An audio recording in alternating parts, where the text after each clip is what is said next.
بسم اللہ الرحمن الرحیم، اللہم صلی علی محمد و آل محمد و عجل فرجہم۔ ہم بات کر رہے ہیں سورہ کہف کی۔ سورہ کہف پارہ نمبر 15 اور 16 میں ہیں۔ رکوع اس میں 12، کل آیات 110، کلمات اس میں 1577، حروف اس میں 6360 ہیں۔ آیت نمبر 79 یعنی 79 کا ترجمہ یہ ہے کہ وہ کشتی چند غریب لوگوں کی تھی جو سمندر میں محنت کرتے تھے۔ میں نے چاہا کہ اسے عیبدار بنا دوں، کیونکہ ان کے پیچھے ایک بادشاہ تھا جو ہر سالم کشتی کو جبراً چھین لیتا تھا۔ سامعین محترم، یہاں ہم پچھلی آیت کا ذکر کرتے ہیں کہ جب خضر علیہ السلام نے وہ دیوار بنائی اور موسیٰ علیہ السلام نے کہا کہ تم اس کی اجرت کیوں نہیں لیتے، تو خضر علیہ السلام نے کہا تھا کہ بس جناب، اب میرا اور آپ کا علیحدہ ہونا طے ہو گیا۔ اور پھر خضر علیہ السلام نے کہا تھا کہ اب میں تمہیں وہ راز بتاتا ہوں جو تمہیں سمجھ نہیں آ رہے تھے۔ تو خضر علیہ السلام اپنے افعال کی حقیقت سے پردہ اٹھاتے ہوئے فرماتے ہیں کہ وہ جو میں نے کشتی کا تختہ اکھاڑا تھا، اس سے میرا مقصد کشتی والوں کو ڈبونا نہیں تھا، بلکہ اس کی وجہ یہ تھی کہ وہ کشتی 10 مسکین بھائیوں کی تھی۔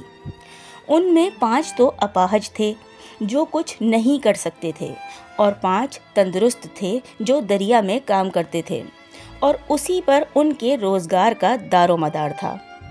ان کے آگے ایک بادشاہ تھا اور انہیں واپسی میں اس کے پاس سے گزرنا تھا۔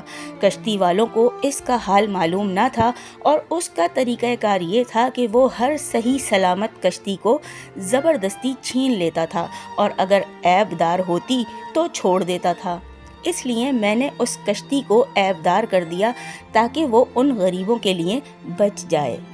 تو اس آیت سے 2 باتیں ہمیں اور معلوم ہوئیں کہ اللہ تعالیٰ اپنے مسکین بندوں پر خاص عنایت اور کرم نوازی فرماتا ہے، اور ان پر آنے والے مصائب اور آفات کو دور کرنے میں کفایت فرماتا ہے۔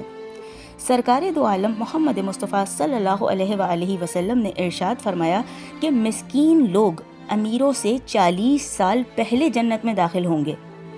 مسکین کے سوال کو کبھی رد نہ کرنا، اگرچہ کھجور کا ایک ٹکڑا ہی کیوں نہ ہو، اور مسکینوں سے محبت رکھنا اور انہیں اپنے قریب کرنا، کہ ایسا کرنے سے اللہ تعالیٰ قیامت کے دن تجھے اپنا قرب نصیب فرمائے گا۔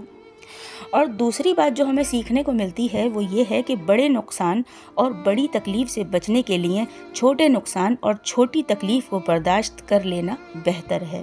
جیسے یہاں مسکینوں نے چھوٹے نقصان یعنی کشتی کا تختہ اکھاڑ دیے جانے کو برداشت کیا، تو وہ بڑے نقصان یعنی پوری کشتی کے چھن جانے سے بچ گئے۔ جی سامعین گرامی، یہ تھا سورہ کہف کی آیت نمبر 79 یعنی 79 کا ترجمہ۔ ویڈیو آپ کو پسند آئے تو اس کو لائک کیجیے گا، شیئر کیجیے گا، کمنٹ کر کے اپنی رائے سے آگاہ ضرور کیجیے گا، اور چینل کو سبسکرائب لازمی کیجیے گا۔ بہت جلد آپ سے پھر ملاقات ہوگی انشاءاللہ، جب تک کے لیے اللہ نگہبان۔